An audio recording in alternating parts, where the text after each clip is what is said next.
Welcome back, listeners, to another episode on the Cerebral Cricketer podcast. Today, we have a very, very special guest on the show. Stephan Myburgh is a South African born Dutch cricketer known for his explosive batting at the top of the order. He made headlines with a 17 ball 50 in the 2014 T20 World Cup and represented the Netherlands in 45 T20 Is and 22 ODIs before retiring in 2022. So, thank you for coming on the show, Stephan. Yeah, thank you very much, Tenzin. Really looking forward to it. So, just to kick it off, since you're born in South Africa, how was life like and your childhood in relation to cricket? Yeah, so I basically started playing cricket with my brother, older brother, and my dad since I was 4 years old, and just absolutely fell in love with the game from a very, very young age. So basically went to training at least twice a week since I was four. My brother, he played professional cricket for more than 20 years, and he had a professional contract when he was 16. He actually broke Graham Pollock's record for the youngest ever to score a double century in first class cricket. So then I was still 12 when he started breaking records and played for South Africa under 19s for 4 years. Also, the only player to do that in South Africa. So um, then I just had the passion to play international cricket, actually trying to follow the footsteps of my brother. Uh, yeah, and my dream was always to play in a Cricket World Cup. And 2005, I played club cricket with Neil Mackenzie. Uh, uh, and he actually played in the Netherlands, and he couldn't come back due to Test series. And he asked me to if I would be interested in coming to Holland to play a club season. So I said, "Oh yeah." I didn't even know. To be honest, I didn't know that Netherlands play cricket back then. So I came here and really enjoyed my time.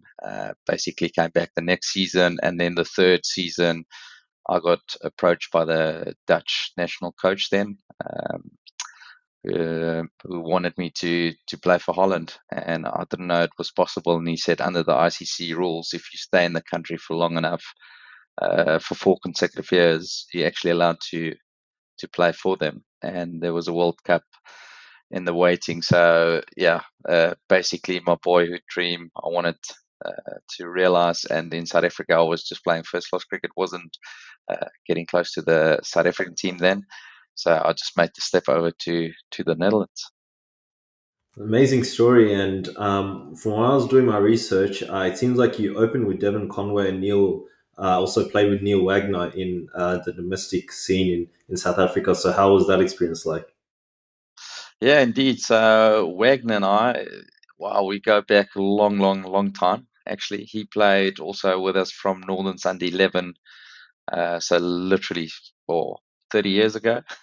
And we went through the same age groups all through our school. And then we actually we even played club cricket together. We made our debuts together for Northerns. So Wagner and I come a long way. And then after I qualified to play for Holland, I got approached by Natal Inlands to go play a season back home. And yeah, I wanted to get back home, see the family again. So I took it both hands to go there, and that's where I met Devon. Just unbelievable talent. He was just unreal. I remember the first day I pitched up for training, and I saw him batting in the nets, and I didn't know who it was. He was very young then. I think he was 20, 1920, and I saw him bat, and I was like, "Oh, he's gonna be real good." Um, so he was just a phenomenal talent, and it was nice. Yeah, it was very nice to play with Dev as well. And fast tracking to your debut, I think when I was doing my research, it was against Kenya. So, what was the emotions like at the time? Like you touched on it earlier, in terms of playing international cricket and getting that opportunity, especially when during a time in Netherlands, and I guess not expected to be eligible to play for Netherlands, but then having that opportunity to be able to do so. What was those emotions and experiences like? Yeah, so my first winter in Holland, when I knew that I could qualify to play for them, was real tough. It was a dark winter. The first time I was in the northern hemisphere in the winter, freezing, snowing, and at one stage I actually told my mate, "I'm not going to do this. I'm going back home." Really struggled to get the grips of winter being in Europe. Um, so I basically almost quit, like really a couple of months before I qualified, I almost quit. And then my debut for the Netherlands was actually in the county competition we played in the CB40s. So it was just before Kenya game, and we played against Worcester.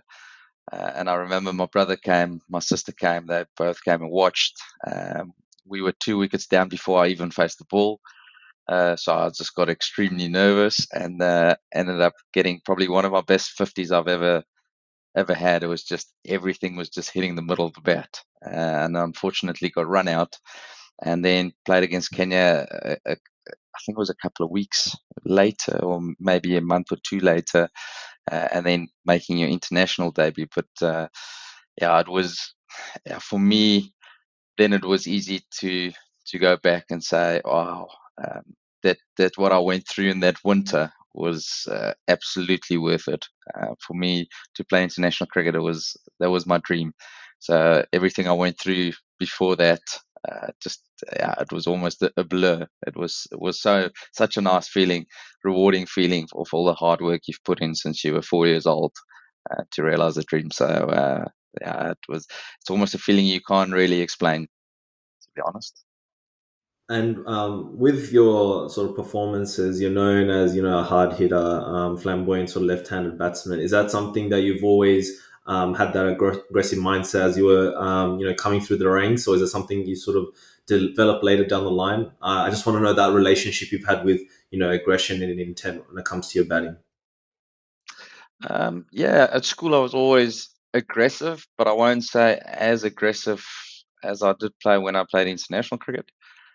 From a young age, my brother and I, we spoke about it a lot. And for us, it was never about the stats. It was always about the team. And my brother always said, you can average 50, but you win one out of 15 games for your team doesn't mean much. He always told me rather average 30 and win 4 or 5 games for your team.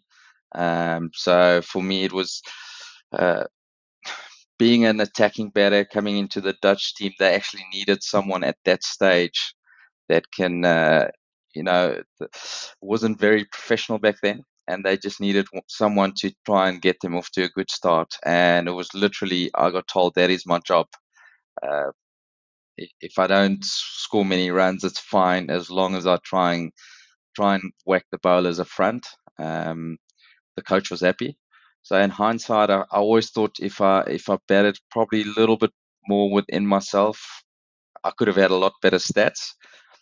But yeah, as I say, for me, it was always trying to win games for the team and qualifying for World Cups and doing well. So it was never about the stats for me. And that was from a young age where I decided the team comes first, doesn't matter what. And so, yeah, uh, try and be aggressive. Actually, also I went to the Northern Cricket Academy with Faf, Heino, Kuhn, Dale, Steyn, all of them. And the key point for me was a lot of the times in the change rooms, they would the coaches and captains would speak about certain bowlers. Yeah, if we can see them out, um, then we'll do well. And my thought process was always opposite. I always thought no. So when I played against Dale Steyn, I played against him quite a lot. My thought process was always like, if I can hit Dale Steyn, the bowlers are going to panic, the other team's going to panic, and I'm going to put my team in a good position. But it's also fighting fire with fire, and then obviously you fail probably more than you succeed. But it was there was the frame of mind that I wanted to play my cricket with is just to try and get the team in as good position as possible and make it as easy as possible for the guys coming in. Yeah, I mean, that's a really interesting strategy in terms of targeting, I guess, the best ball in the opposition because it definitely make the rest of the bowlers sweat. You don't want to make it too easy for the best bowler. And sometimes, like, if someone just kind of plays out a certain bowler, it's not like that bowler necessarily has the best day every day, right? So it's like, you're sort of letting them bowl at you. So you don't want to, give them that opportunity to just let them bowl at you. So I can definitely see how effective that is. And it's something that I've had to sort of learn over the years when I'm sort of playing local cricket, club cricket as well. And I wanted to ask you in terms of like your batting process, did you have like a strict batting process from a young age? Meaning, like, did you do stuff in between balls or say certain things, and then when the ball is running in, and, like I know, for example, Sam Consist is, says, "Where's the ball?" as he's trying to watch the ball come out of the bowler's hand. Was there anything like that that you were following to a T from a young age and sort of implemented or changed as you got older? Or was it something a bit different, a bit more natural that you didn't actively think too much about? I always tried not to overthink, but one thing, it became a very small habit from a young time was, whenever I hit a boundary or I played in miss, I would remark my mark. So I always had I had a mark on two leg and off stump, always to know where my off stump is. So after literally every time I missed the ball or hit a boundary, I would make my marks. So if you batted with me, the marks would have been real thick. Uh, um, but it was just for me to tell myself, okay, we start over again. So for me, it was literally play a miss. Okay, it's behind you. Let's play the next ball. And if you hit a boundary, it's also behind you. Watch the ball. So for me, it was more that. Um, but other ones, later stage, it's weird. When I was younger, didn't have a lot of fear of failure, and the older I got, the more fear of failure I got. And then I started to focus on my senses quite a lot. I spoke to one of the psychologists who helped me a little bit with that. So whenever I went into bed, I would make sure to try and smell the grass, hear it when you make your mark, and really focus on your senses. So that also helped me to focus on the ball as much as possible when the bowler was bowling. Um, so also, yeah, the tiny thing I did was I never looked at the bowlers. I just try to focus on the ball, even when they were running up, because a lot of times you can play the bowler instead of the ball. And as you mentioned, that's when you get in trouble, because the best bowlers in the world can also have a bad day. So remind yourself to focus on the ball. That's really insightful. So, the part you're talking about, not overthinking. Unfortunately, you see a lot of cricketers, especially young ones, they're trying to do too many things or trying to implement too many things, and that can actually be a downfall, because at the end of the day, it's just a cricket ball, you want to hit it right. And so, trying to think as less as possible can actually be an upside for any sort of cricketer as well. So, it just kind of comes down to what works for each individual, because everyone's obviously different. But and the part you're talking about, using all your senses, that I guess that would speak to like staying as present as possible, like staying in touch with nature, trying to soak everything in, so you're staying as present as possible. Because obviously, if you stay present as possible, then you'll be able to watch the ball, as it's happening, and stay present. So you have that clear, presence of mind, coupled with, without, overthinking too much. And then it's interesting as well that that's coupled with the fact that you said, you're marking your guard if you happen to miss a ball and all that kind of stuff. So that, I think the theme is, staying present as much as possible, not overthinking. And those are the tools that seem like, assisted you greatly, and, shaped your career in that sense. And on top of that, you mentioned, you went to a psychologist. What other tips or tricks did they help you with when it comes to, your cricket? They just went back to a yeah, actually quite a simple thing. They said, "Why did you start playing cricket?" And it was because of the love of the game. And when you get older, you start fearing failure, and once you start fearing failure, it's you almost don't enjoy your cricket as much, because it's all about performance based instead of why am I doing this. And for me, that was a key thing, is just to go back to, why did I start playing cricket when I was 4? Why did I want to play international cricket? And why did you want to play in front of big crowds? It's because you absolutely love the game. And when you start just concentrating on your performances, you start losing that. So the key thing for me was just to go back to, okay, that's the reason why I'm playing the game. It's just because I absolutely love it.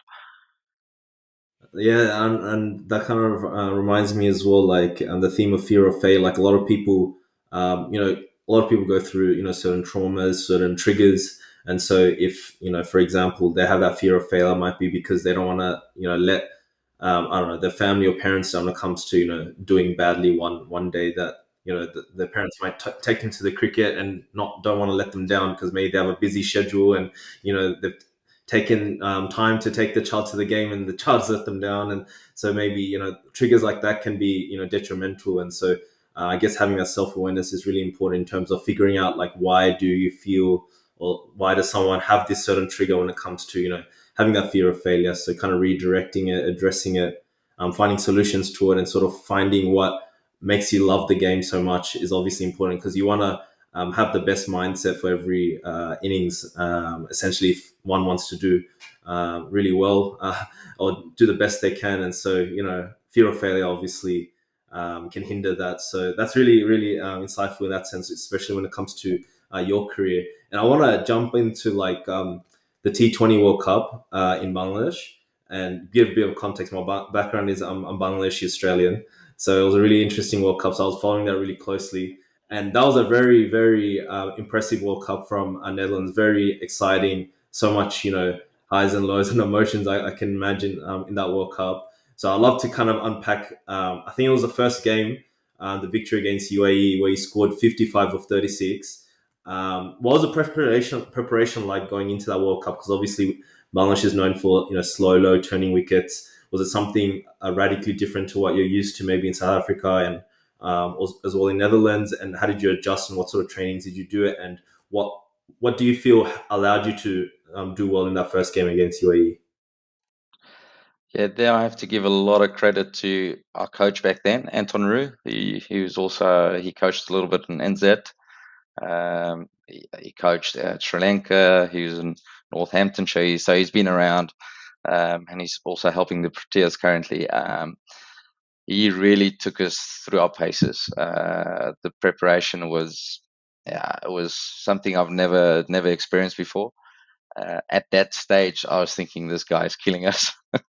I thought it's just too much, to be honest. We were in Dubai prepping for about 2 weeks, but we would wake up 5 o'clock in the mornings, do a gym session, have a proper breakfast. After breakfast, you had a little bit off, and then we would do 5 to 10K run, come back, have a little bit of a break, then train, and then after training, you probably had 2 or 3 hours off, and then we still played matches at night.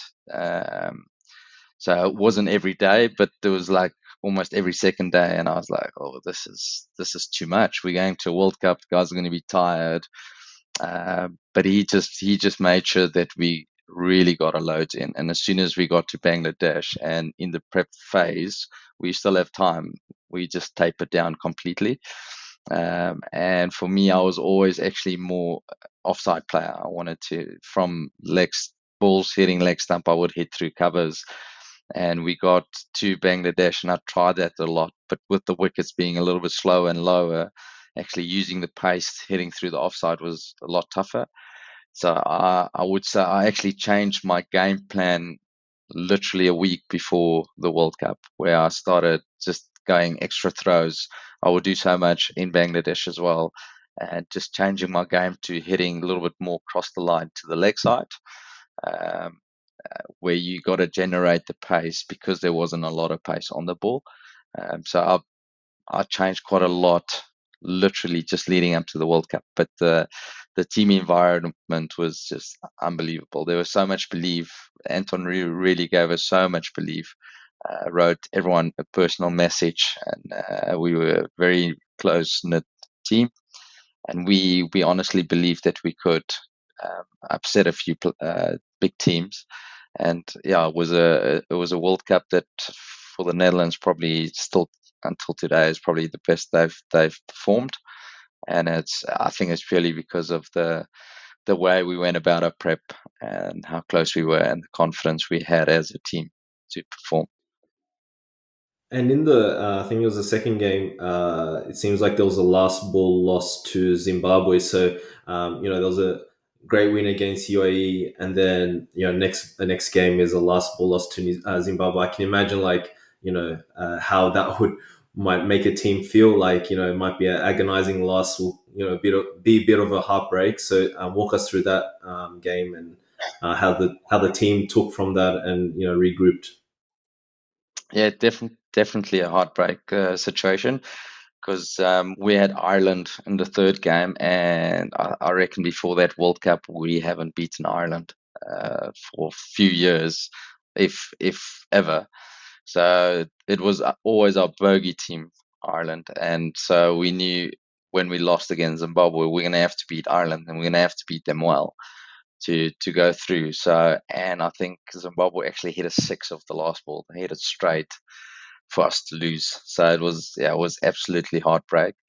Um, but as I say, we did have a different belief in that competition, and even though we knew we haven't beaten Ireland before, I think there was still a little bit of a belief that we could beat them. But then obviously going into that last game, didn't really know what to expect, but Zimbabwe played before us, so we knew exactly what was needed to win the game. And I remember I was sitting with our analyst night before already, just before the games, even before Zimbabwe played. I was like, give me stats here, give me different things, because for me it was all about qualifying. Didn't care how it was going to happen. Uh, but we just needed to qualify. So I was in there for hours with an analyst just to see what will be the different scenarios, which was absolutely fantastic. So heading into that game, in order to qualify for the World Cup, I think the chase. So Ireland made 189, which is a pretty big chase. On any even nowadays, we had the amount of runs that teams score in T20s, which is a mammoth score in 20 overs, like nine and over. And at the beginning of the batting innings for Netherlands, I think you needed a chase within the 14th or 15th over mark in order to qualify, if I recall. And so chasing almost like 190 in like 15 to 14 overs, that's ridiculous. So in at that point of just at the halfway mark, what was your mindset? Were you always going to be like, let's just go for a C ball, hit ball, stay present? Like, I just wanted to get an idea what's racing through your mind, because that's definitely like this is make or break time, right? So yeah, like what went through your mind? What made you feel like got you going in order for that for your innings that day? Yeah, so for me, also a little bit of my background now. I'm a big believer in Jesus Christ, actually. So my faith, and I actually wrote on my bat, "Be strong and courageous," at the back of my bat. So halfway stage, we basically we were almost out of it, and I remember walking off the field and just looking around and looking at all our players, and I don't think there was much belief then, just because of the mammoth score we had to chase in a small amount of overs. And I walked off the field and I picked up my bat. And as I picked up my bat and I saw that "Be strong and courageous," I looked at Boran, because Boran opened that day with me because Michael Swart got hit on the hand while he was bowling.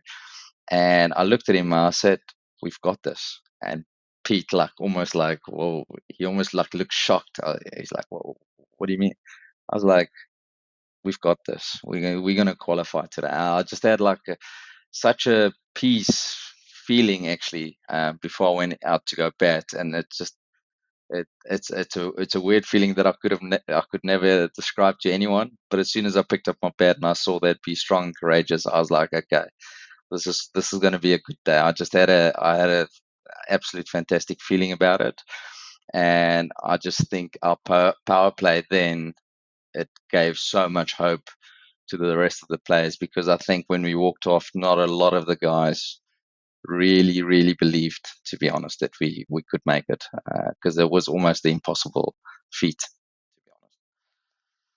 Yeah, faith is incredible in those moments as well, giving that hope as well. And I can imagine that you took that on board. And when you're facing up, what were you going through? What were you thinking about as you're facing up for the first ball? Were you just thinking intent, aggression? We need to go out. I don't know. Was it 14 or 15 runs and over? What was the mind thinking at that time facing ball one? Yeah, so my thought process was also very simple then. I did say to myself, just keep watching the ball, don't overhit, but be positive. Don't overhit, but be positive. Don't slog it.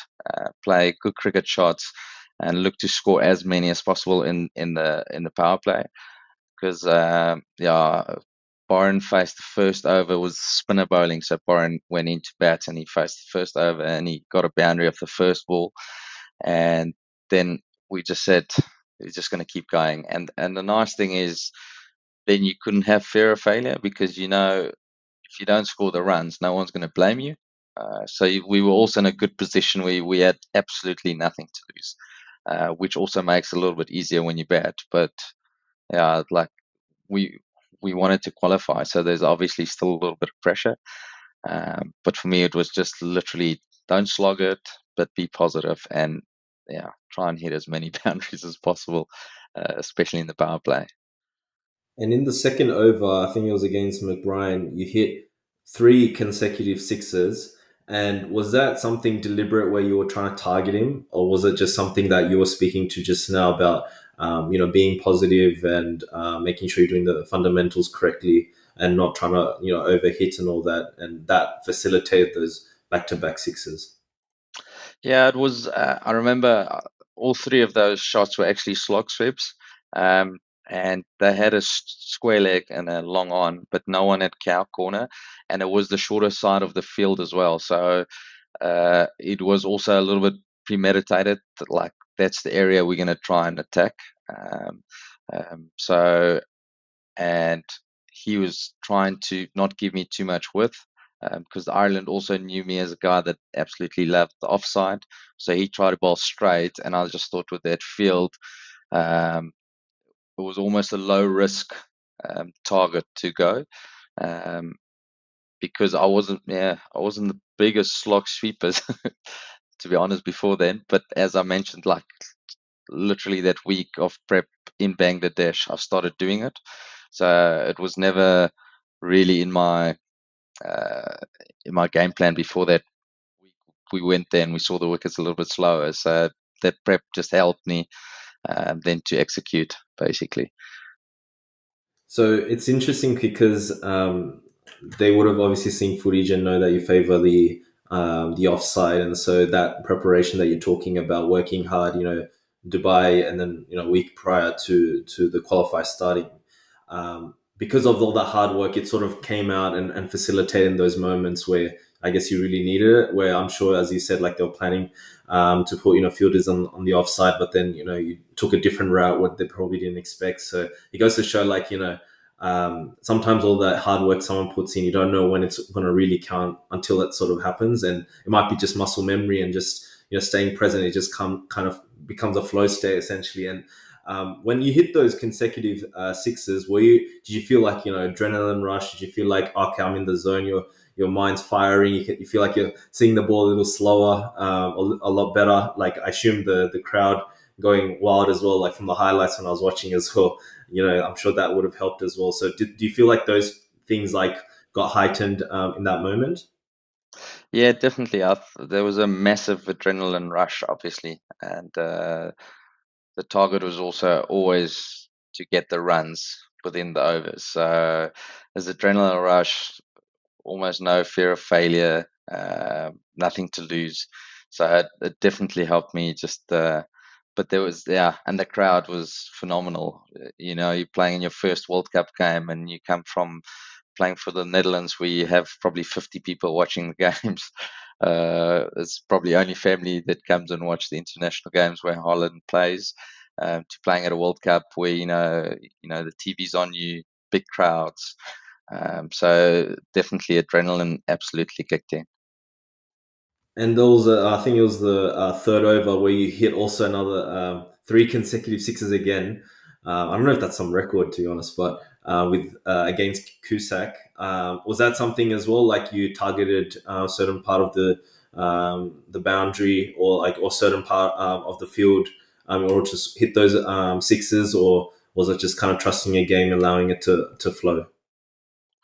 Now, then it was more just trusting, watching the ball wherever it was, and being nice and positive. So it was more instinct, I would say, than premeditated. Or the spinner was premeditated. The first over went cow, and then with the C mid was just watch the ball and play accordingly.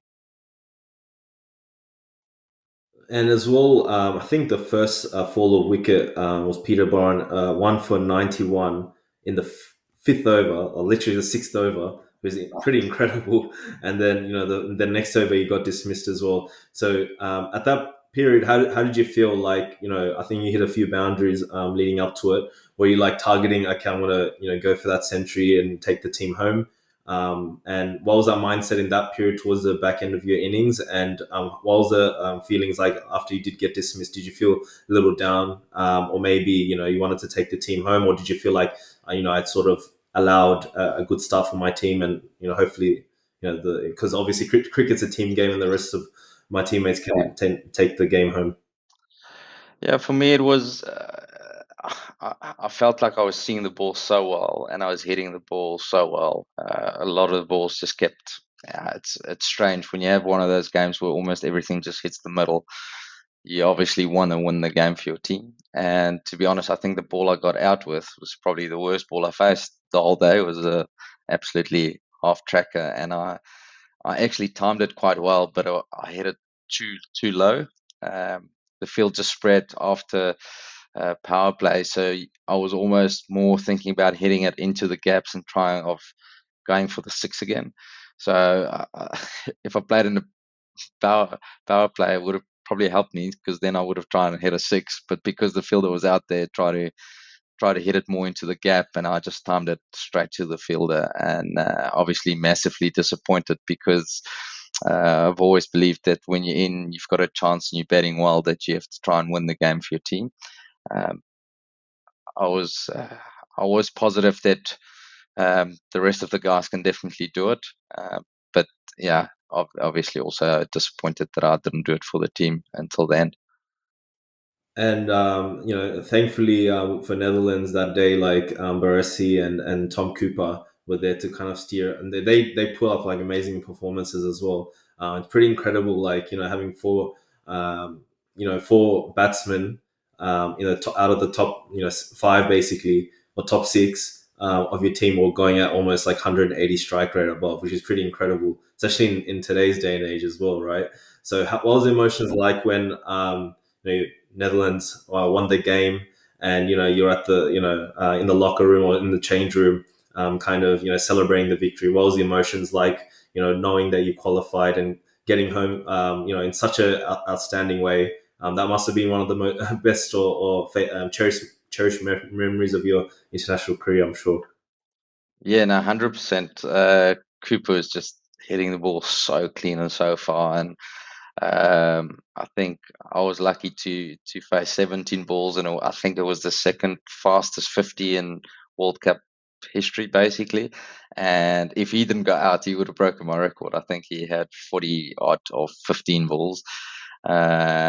So he was well on his way to get it probably in 15 or 16 balls to get his 50, and he was just hitting the ball so clean. And Wesley played very smart, very, very smart cricket. He almost got Cooper on strike when needed to, and also took on the bowlers when needed to. And when Cooper went out, he just took over and he started hitting boundaries as well. So he was making sure that someone that's batting well and is in stays in. So he played a fantastic innings, and we always make a joke that his ball still hasn't landed. The one he hit it for six for us to win. He reckons he hit it 120 meters. I don't know if it was that far, but it was an absolutely beast of a shot. And we had a nice crowd there. A lot of orange supporting. To be honest, not all family or friends. I don't know. We don't know where they came from, but they all basically came back to the hotel with us to celebrate the evening with us. So it was a yeah, it was a day I'll never forget. Celebrations were absolutely fantastic, having people around. So yeah, just such a nice memory, and something I'll never forget in my life.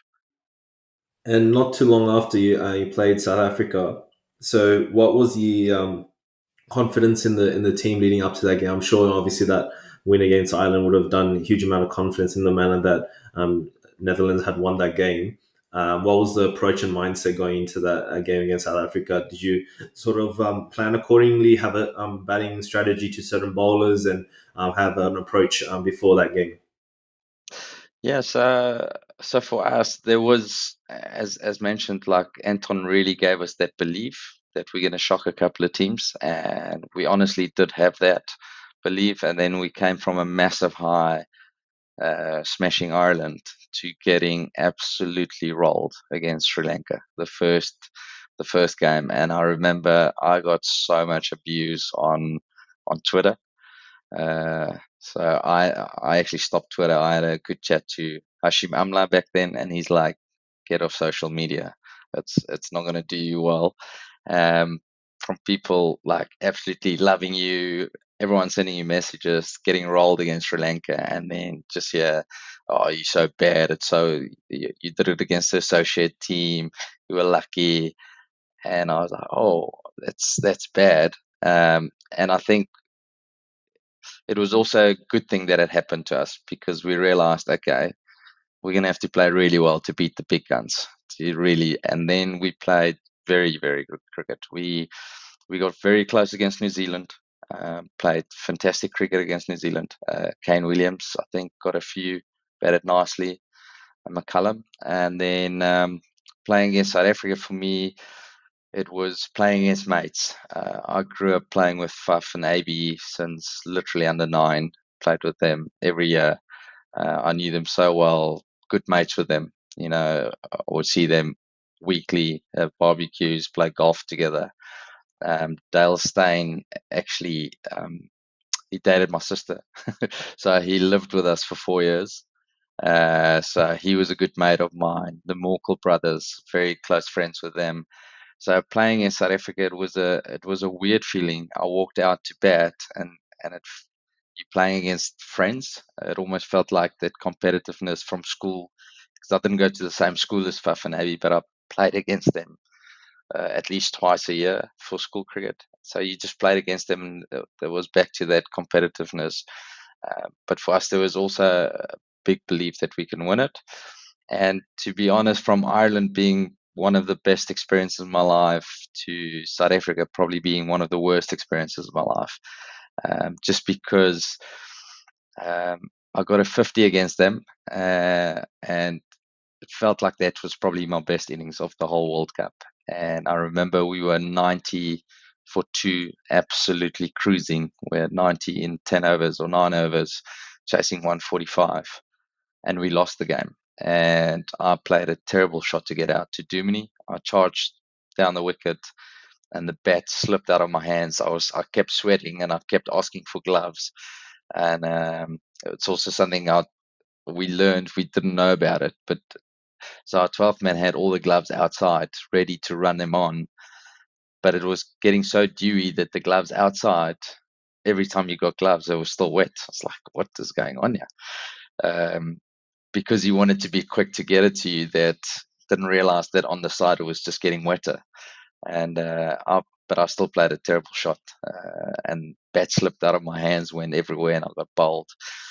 And to be honest, we lost by 5 runs, and I sat there in the change room, and it felt like there was a mountain on my shoulder. It felt like I let this team down, because I was batting so well.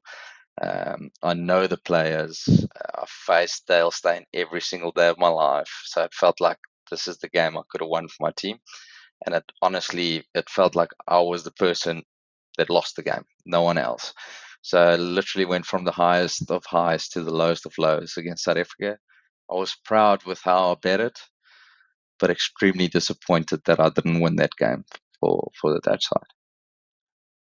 So, because you're saying you're familiar with the players, did that? So you actually did mention that it brought out that competitiveness that you were talking about. So that sort of competitiveness allowed you to kind of go laser focus at that time. Would you say? Yeah, definitely. I think South Africa didn't expect us to get anywhere close, in all honesty, and they were very relaxed, almost too relaxed in the field. And we got off to a fly in the first, I think, also 3 or 4 overs, and all of a sudden I could see panic. Uh, they all of a sudden just started chirping, started get verbal, and then I realized, okay, now we're in a good position. because they didn't expect it. I think they expected us to roll over like we did against Sri Lanka, in all honesty, and it didn't happen. And then all of a sudden, they were very quiet from joking around, very easy to on it and verbally getting to you, which I actually really enjoyed because then it feels like you're in the fight. So, but you could see panic. Definitely, you could feel the panic. But then, yeah, unfortunately, they were just too good on the day. And what's interesting is the next game as well. I'm sure that would have given some confidence, regardless of losing the game in a small margin. But especially with your individual performance, and when you played England, Netherlands had actually rolled England for 88 runs, which is incredible feat against a strong England team. So walk us through that game because you scored. I think it was like 31 odd runs that put Netherlands in a good position. Oh, sorry, 39 runs off 31 balls to put Netherlands in a very solid position. And then going into that bowling innings, what was the sort of strategy and game plan then, as well as like your batting approach that day as well? Yeah, again, I think back to the coach Rooster, we had a lot of confidence, and especially playing well against New Zealand and South Africa, we knew that if we really pitch up, we can beat England. So it was a belief that we had before. Then unfortunately we lost two relatively quick wickets, and Baresi came in. Baresi and I, we used to be roommates as well on a lot of the tours, good friends. We actually went because he's also South African, so we went to the Northern Academy the same year as Dale and Heino and Faf and all the boys. And he came in, and yeah, it sort of just clicked. We batted really nicely. We batted a little bit slower. We had to almost build up again. So went a little bit slower, but felt like we had a good partnership going. And then unfortunately, I got out again with one of the worst balls of that game. Probably I got out with like a knee-eyed full toss from Ravi Bupara and just hit it straight to the guy at the boundary. Uh, where I also thought, oh, I've batted so nicely. I've just sort of just given it away. Yeah. But we got 140 or 150 somewhere there, if I can remember correctly. And Hashan Malik was bowling. He was having the tour of his life as well, and bowling so well, and Bukhari as well. And we knew that if we bowl well, yeah, we can literally have them um, under pressure. And we started really well, a couple of wickets, and to be honest, yeah, everything went our way that game, and we had a fantastic run out from the boundary by Bukhari. We had fantastic catches. I think Logan van Beek took a magnificent catch as well. And it was one of those games where literally everything went for us, and I think everything went against England. And but, but that game, I think, changed so much within Netherlands cricket. After that game, there was belief, even from the country, that we're not just an associate team, because we weren't professional. No one was getting paid to play cricket. It's literally everyone worked, and then you train twice a week at night. Um, so it was more playing because it's a hobby. And when we won that game, I felt like there was a little bit belief coming from within Netherlands, where younger kids wanted to start playing cricket. The board started to believe there's something special going on, and it just opened a few doors. I think the year after there was actually the first time contracts were given out to six players.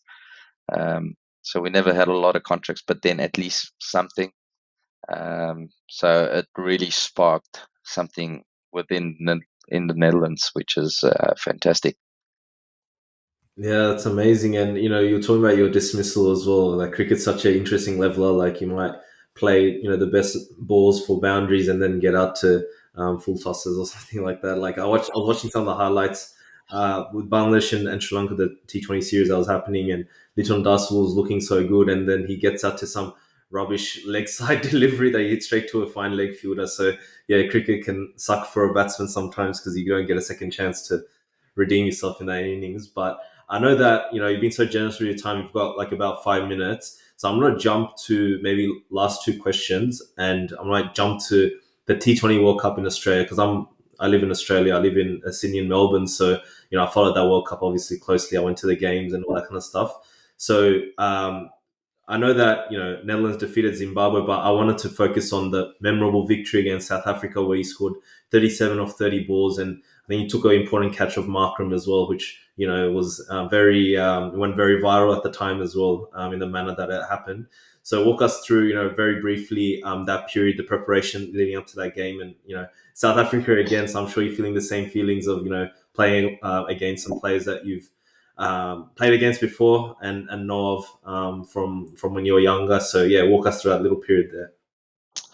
Yeah, so preparation for that World Cup was very tough for me. In 2020 or 2019, 2020, I think it was, I tore my ligaments in my ankle and I was out for 6 months, lost my contract, and I actually started working full time. I've got two little girls. So the preparation, the guys actually went to South Africa to go prep for 2 weeks where I couldn't join them because I had to work. I actually took off work. We went to New Zealand in April that year. Then we went to the qualifiers in Zimbabwe.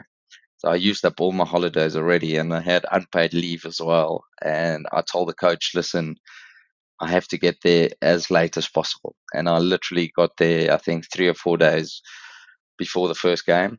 And then the coach came to me and he said, listen, unfortunately, we're going to have to give the youngsters a chance that's been here for the whole prep and everything.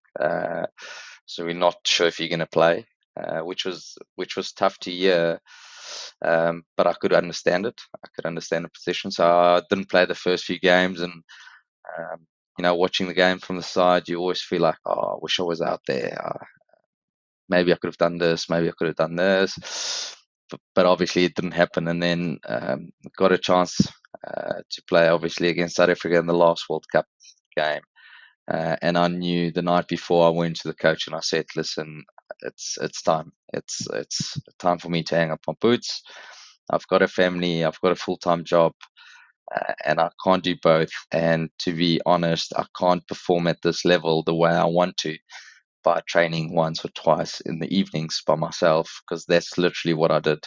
That whole year, I would train at night when the rest of the team were training during the day. I would work full time and just try and hit bowling machine every night.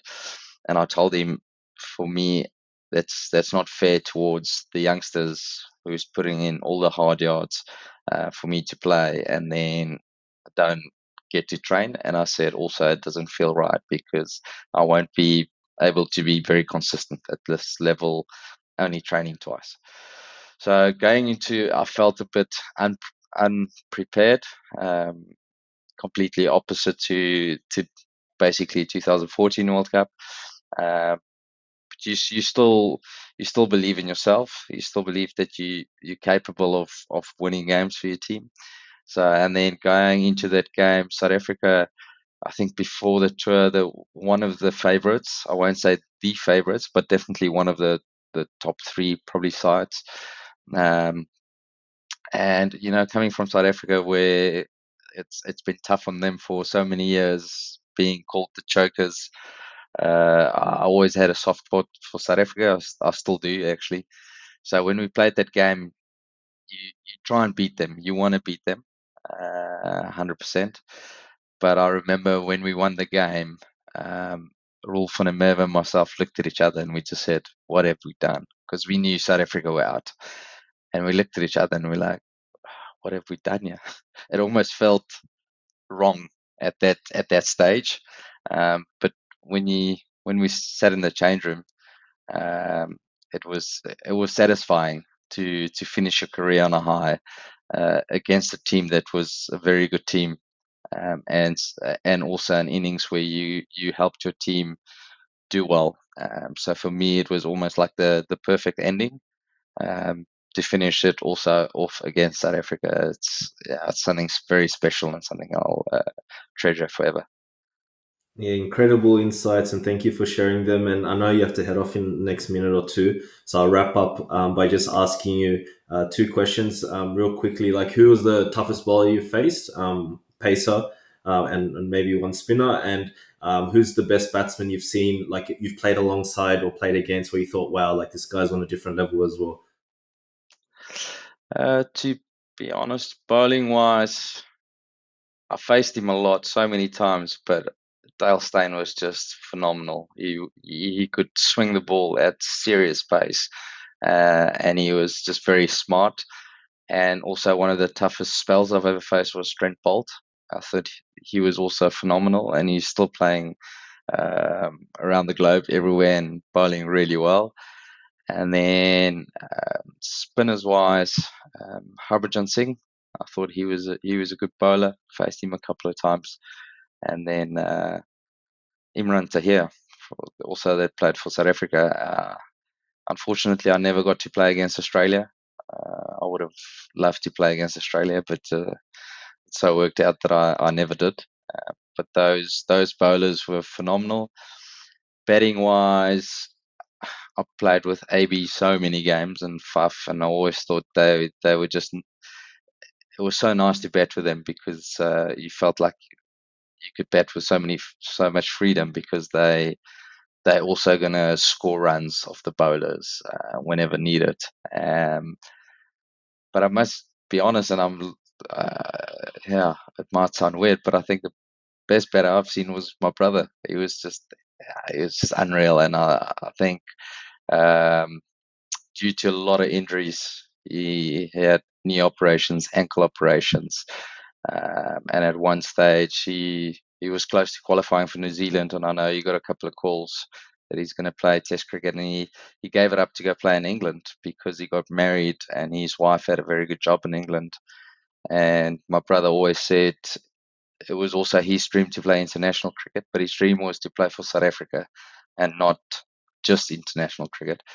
So a lot of the times I still ask him, you know, looking back, wouldn't you have liked to play for New Zealand? And he just always says, no, he would have loved to play for South Africa, but it wasn't meant to be. And I remember 2003, the World Cup was in South Africa, and he played for the Titans versus South Africa in a warm-up game. And Alan Donald was bowling, Sean Pollock was bowling, and like he just hit them to all parts of the field. He got 70 out of 40 balls. And I remember everywhere in the newspapers was just like Johan Myburgh ready for international career. And then literally that year, he torn his ankle ligaments, was out for a long time, then had knee operations. He ended up playing county cricket and he played first class cricket for 20 years. Sorry, I'm rambling on a bit now. But, for me, he was always just when I batted with him, I was just always in awe how easy it was. And I've heard it from so many people around the globe that played against him. Just always said, "Wow, he was just so good. How did he not play many years for international cricket?" But yeah, it wasn't meant to be. Yeah, wow, that's an incredible story, and I know I have to wrap up now. But thank you so much for your time and sharing all those insights and thoughts. And and hopefully, the audience will love to hear more from you. So, recommend to check you out on your socials and other interviews you've done. So, for our listeners, thank you for tuning in. So, please support us by subscribing to our YouTube channel. Follow us on TikTok and Instagram as well. So, for our special guest, Stephan Myburgh. We wish you all the best. This is Tanzim signing off. Take care.